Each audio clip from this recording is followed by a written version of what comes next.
Hello everybody, Floppy Hat Photos back here again from their Idiot's Guide to Marathon Running, and today is Friday the 9th, and tonight was a beautiful night for running. I went out and did a nighttime run again, coming home from Ottumwa, hanging out with a buddy of mine. I actually went up and did a little dirt bike riding today. I hadn't been out much this year, so I went ahead and went up and did some running around the bike for a while. I got a fresh rebuild on my old YZ dirt bike, and it started spitting out oil, so that run got cut, or that riding got cut really short. So ended up heading through Ottumwa, hanging out with a buddy of mine, dropped the bike off to him. He's the one that rebuilt the thing.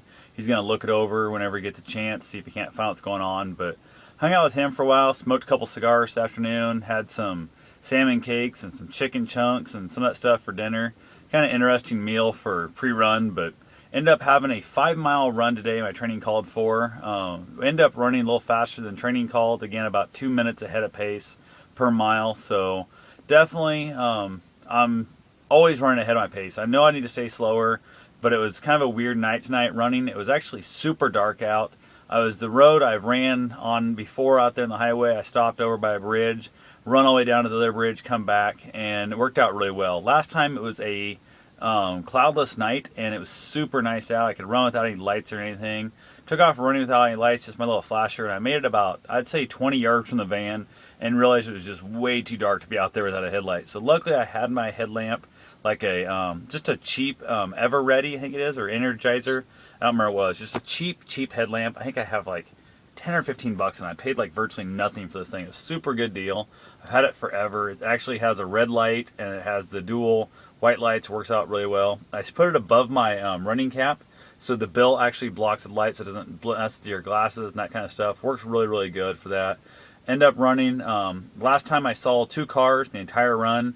I saw 7 cars in the first mile this time. It was super starting to bug the crap out of me. Luckily, after that, they kind of faded out, and I ended up seeing 3 more cars the rest of the whole run. So one of those things that you just kind of have to deal with at night. And the cars coming is blinding me because of the fact I'm out here running in the dark. Really super dark out. Took off running. It's about an hour-long run. It's like a 52-minute run, I think is what it turned out to be for the 5 miles. Overall, worked out really well. It's like a 10:19 pace, 10:18, something like that. I'll have the Garmin information up on the Garmin site here shortly, but definitely just really good. Took off running to like a real low-lying wetland area. Beautiful. It's a lot of humidity in the air, so it got really clammy really quick. I could actually see my breath go parts. It was so cool down in there. Ran on down, came back through, and come on top of the hill, come back through. Crazy foggy. Like, it got so bad I literally couldn't hardly see at all, because even my headlamp shining down through the fog was bugging me. Took the headlamp off, actually held it down in my hand, down by my waist.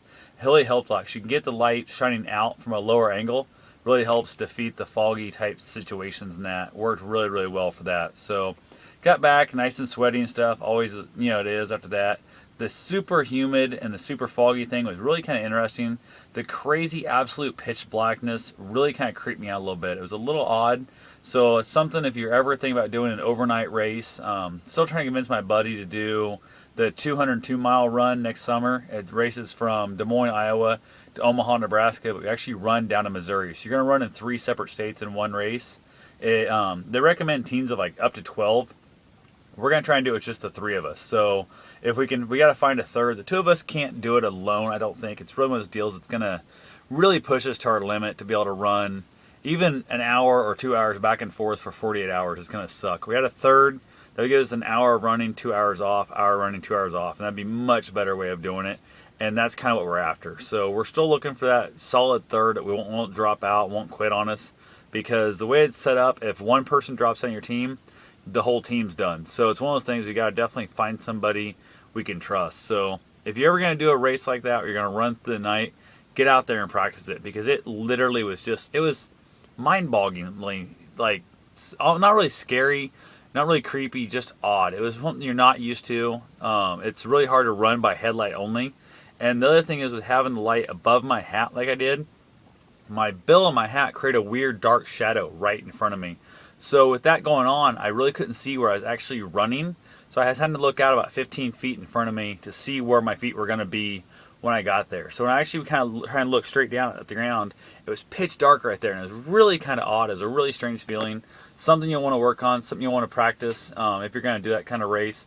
Also, you want to make sure you have plenty of extra batteries, that kind of stuff, in your gear, just for the simple fact that you're going to possibly run out of battery life, depending on what kind of lights you have, how good your batteries are, so on and so forth. Make sure you test your lights a few times to make sure they're going to last a full night. You figure out running all night long, that's a lot of time to have even a single battery set last through. So keep that in mind. But overall, I got to say it was pretty good. The fog and the humidity kind of got to me. My glasses started fogging up again. I might have to pick a different spot to run from now on when I'm coming home from a tumble like that. If I'm going to run at night, because it's just so foggy down there, it's so high humidity that it's just really kind of making for a mess. Kind of makes it hard to run, makes your shirt sticky. My clothes were getting really just like that weird clammy type feel to them. I wasn't liking very much. So overall, doing really good after the 20-mile run. I'm getting my body back pretty well. My heels and my feet are really kind of bugging me. I got some real tendon pressure. It's like really super tight in my tendons in the back of my ankles and that. So I'm not really a big fan of that. First mile, I got stretched out, started feeling a lot better after the whole thing. By the time the 5 miles was done, I mentally, if I would have had to go farther, I would have could have ate a goo. I could have kept on going, but I was pretty glad to have it over with. Being dark, being clammy like it was, and all that. I was happy to be an hour run, and I was happy to be back in my van and driving home. So that's like I say, and you're doing your training, pick some weird times. I know the last month before I'm going to actually have my race, I'll get up super early in the morning, start running my early morning runs, just because my race is going to be pretty early morning, and I want to get my body used to it. I think 4 weeks is going to be more than plenty of time to train to get my body in that last 4 weeks ready for that time frame. So the other thing is your long runs, make sure you're paying attention. If you're running with a hydro pack for your race, run with that. You're going to run with the bottle, whatever. They're running Gatorade up there at the race. I'm going to figure out what Gatorade and what goos they have. The last month I'll train with that stuff also. Just I want to be prepared to be running on the exact same thing I'm going to have race day. So keep that in mind. And most of your races will never be, most marathons will never be an overnight. It's going to be your ultras and that kind of stuff to be overnight. And right now, I'm not worrying about those as much. I'm just running when I have time, when it's convenient for me. So that's all I got for right now. It's past midnight already, so technically I guess my run was yesterday. But I'm going to get up. I got to get up in 3.5 hours to go down to a flea market down in Missouri. So I'll talk to you guys tomorrow. Have yourself a safe and wonderful day. Thanks for watching. Get out there, lace your shoes up, and hit the door. Get your run on.